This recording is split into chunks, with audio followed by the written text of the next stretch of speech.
Baik, Assalamualaikum warahmatullahi wabarakatuh. Jumpa lagi teman-teman di channel Zulkarnain 4.0. Kali ini kita akan ngebahas buku kembali seperti yang sudah kita sampaikan di video sebelumnya. Buku yang kita akan bahas masih sama, bukunya Haimin Sunim. Haimin Sunim yang berjudul The Thing You Can See Only When You Slow Down. Oke, jadi begitu ya judulnya. Kemarin kita udah bahas tentang apa kemarin? Tentang apa ya? Why am I so busy? Kenapa saya sangat sibuk? Kita udah bahas kenapa kita sibuk, kemudian sebenarnya siapa yang sibuk, kemudian solusinya kayak apa. Ya. Nah, kali ini kita akan lanjut di part 2 dari buku ini. Kali ini kita akan bahas tentang future, maksudnya masa gimana? Depan. Oke, masa depan. Okay. Kita akan bicara masa depan, tapi judul spesifiknya kemudian pembahasannya kita akan serahkan ke istri ya. Siap suami, siap. Oke, kita serahkan, kita akan mendengar penjelasannya istri dulu ya. Lalu kita akan memberikan perspektif dari pembahasan atau bincang santai kita pada kesempatan ini. Oke. Ya. Oke, halo teman-teman, selamat datang kembali di channel ini. Kita akan melanjutin bahas buku part 2. Tadi judulnya sudah disebutkan dan tema besar yang akan kita bahas kali ini adalah future atau masa depan. Nah, si penulis ini memberikan beberapa insight tentang future atau masa depan mengenai kekhawatiran kita tentang masa depan. Salah satunya adalah soal panggilan jiwa, soal passion, soal karir ke depan. Jadi si penulis nih jadi tentang ketakutan setiap orang ya. Iya, jadi ini kan merupakan salah satu ketakutan kita ya. Misalnya kita sedang kuliah, pasti nanti mikirin mau jadi apa, benar nggak? Ya. Sehingga di dunia ini kita terbagi, jadi ada orang yang karena sulit ketemu jawaban soal masa depan yang ngalir aja. Ada yang memang yang mazhabnya menciptakan masa depan. Ya. Ada kata motivasi yang bilang apa tuh? Hamba lupa tadi dia bilang kita harus menciptakan masa depan. Oke, create the future. Alright, kita langsung aja ya teman-teman. Itu sepintas tentang apa yang kita bahas tentang masa depan di buku ini. Jadi judulnya di sini adalah When You Look for Your Calling. Ketika kamu mencari panggilan jiwamu, ketika kamu mencari atau ingin tahu jadi apa kamu di masa depan. Jadi ada banyak orang, dia menceritakan ada banyak orang yang datang kepada dia dan bertanya, gimana caranya saya bisa menemukan panggilan jiwa saya dalam hal passion, dalam hal pekerjaan, dalam hal karir. Lalu si Haimin Sunim ini memberikan ada 4 advice atau nasihat yang diberikan. Yang pertama itu adalah kamu tidak akan pernah tahu pekerjaan apa saja yang bisa kamu lakukan kalau misalnya kamu hanya tahu pekerjaan yang itu-itu saja. Jadi maksudnya siapa tahu ada pekerjaan di luar sana yang ternyata kamu tidak pernah dengar. Bukan guru, bukan dokter, bukan pilot, bukan apa lagi? Bukan pemulung. Iya, pokoknya jadi bukan. Yang dalam pikiran kakak cuma pemulung. Iya, nyebelin. Iya, maksudnya bukan hal-hal yang mainstream kita dengar. Kayak hari ini nih, pernah nggak sih terbayang di pikiran kita bahwa suatu hari ada pekerjaan yang namanya influencer di sosial media? Dulu pernah nggak terbayang? Kayak YouTuber juga ya. Iya, kayaknya belum pernah ya. Belum pernah. Ya, jadi kita jangan stuck dengan pekerjaan yang sudah ada judulnya, sudah ada labelnya dari dulu. Jadi itu nasihat pertamanya dia. Maka solusinya adalah read, baca katanya dia. Kamu harus baca sebanyak-banyaknya supaya kamu tahu bahwa pekerjaan di dunia ini itu sangat banyak. Terlepas dari apa yang sudah kamu tahu. Mungkin ada hal-hal baru di dunia keuangan, di dunia psikologi, di dunia teknologi dan sebagainya. Itu yang pertama. Kita pikir sih Haimin Sunim menawarkan semacam optimisme. Ya. Artinya yang disarankan kita itu jangan yang jadi dasar pikiran kita harus optimis dulu. Betul. Untuk melihat realitas dunia. Seperti yang disampaikan di part yang pertama, memang Haimin Sunim menawarkan harus positif dulu terhadap dunia. Pasti ada gitu. Ya, itu sih yang lengkap. Dan cara praktisnya adalah banyakin baca. Oke, banyak baca. Oke, yang kedua nih teman-teman, kita kadang sulit menemukan passion kita, katanya Haimin, Karena kita merasa bahwa itu semua berasal dari dalam diri. Kita harus terus bertanya ke diri sendiri. Tapi dia memberikan solusi, jangan kayak gitu. Cari experience sebanyak-banyaknya. Kalau bisa, kalau mau ikut melakukan part-time job atau pekerjaan paruh waktu, lakukan aja. Kalau mau kuliah sambil berdagang, mungkin lakukan aja gitu. Coba sebanyak-banyaknya experience, sehingga nanti kita bisa tahu kita sukanya yang mana gitu. Jangan hanya berkutat sama diri sendiri tanpa mau tahu bagaimana kondisi di luar. Kayak gimana? Berarti maksudnya passion itu sesuatu yang kita suka ya. Jadi kalau bahasanya di Ikigai misalnya, memang kita ini punya banyak hobi dan bisa juga setiap hobi itu berpotensi untuk menjadi passion ya. Kalau dalam buku Ikigai disebut passion itu harus jadi keahlian, hobi yang menjadi keahlian. Dan setiap manusia itu punya banyak hobi dan itu bisa jadi passion. Berarti kita harus pilih salah satunya ya? Ya, karena keterbatasan fisik dan waktu, tentu kita nggak bisa ahli dalam segala bidang. Maka kita harus segera pilih hobi yang mana. Ya, dan itulah kenapa Haimin Sunim bilang, dan kita seringkali tidak bisa menyadarinya sebelum kita coba. Nah, cocok. Gitu. Ya, nggak mungkin lah ya.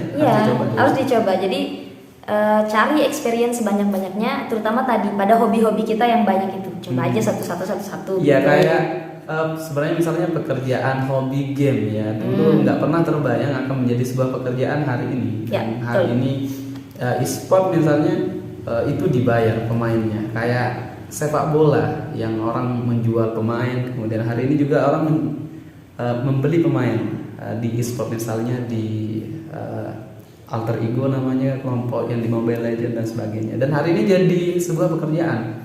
Wow. Jadi positif aja dulu gitu. Positif aja dulu. Kembali lagi ke sana ya. Jadi advice yang ketiga yang diberikan Haimin adalah kita harus meningkatkan kesadaran diri, self awareness.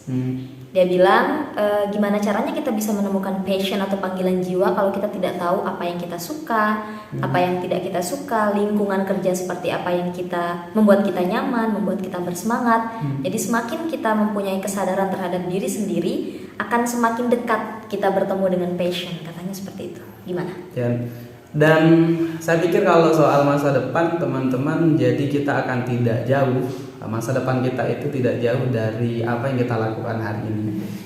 Nah, ketika kondisi kita udah menemukan passion misalnya, atau dalam proses menemukan atau sedang melakukan hobi, dan kalau bahasanya para motivator itu, kita tidak jauh dari apa yang kita lakukan hari ini atau dari apa yang kita sering pikirkan di masa ini.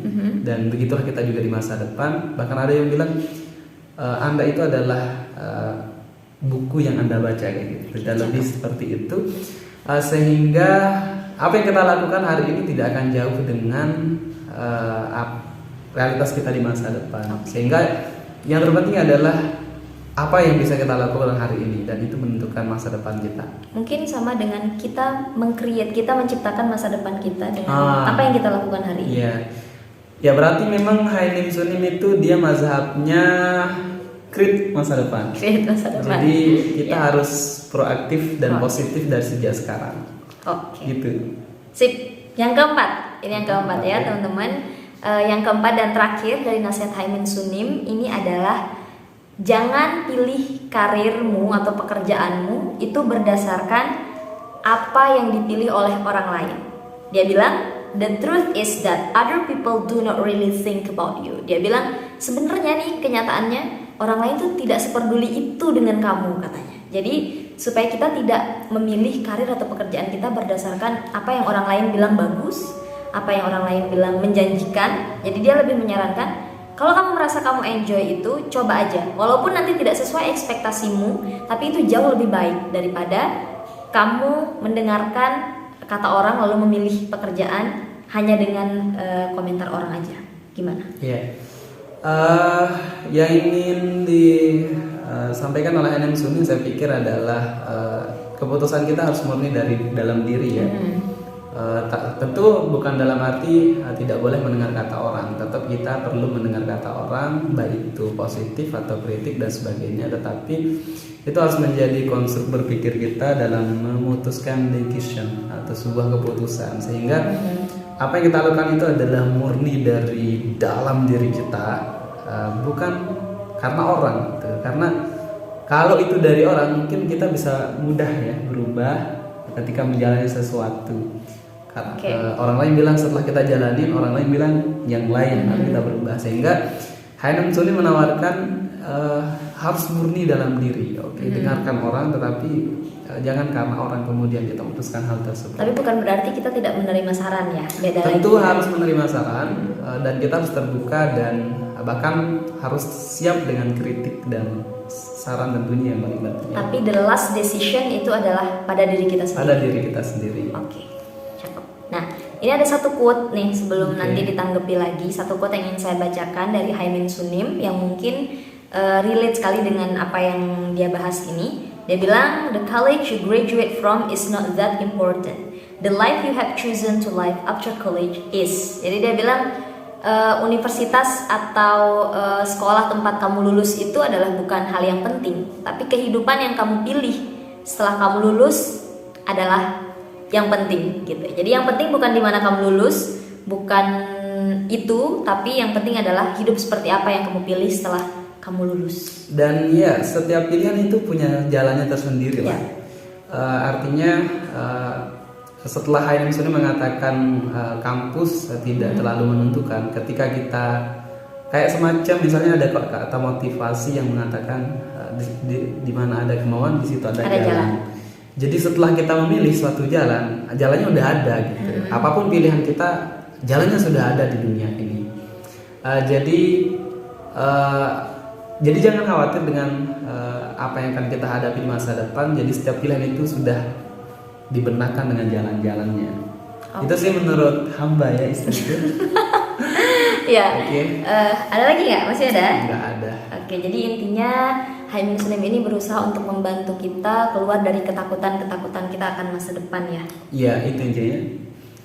Intinya yang ditawarkan Haenim Sunim itu pertama berpikir positif terhadap masa depan dan tidak mengkhawatirkan masa depan yang datang. Memang rata-rata kalau kan beliau biksu ya, rata-rata kalau yang Buddha itu menawarkan bagaimana kita berdamai dengan diri, tenang, kemudian bagaimana kita mengelola kekhawatiran kita. Nah, dalam konteks ini Haenim Sunim dalam konteks masa depan hal-hal yang kita takuti itu dengan cara jangan takut, semuanya ada jalan dan setiap pilihan kita itu sudah dibentangkan jalannya.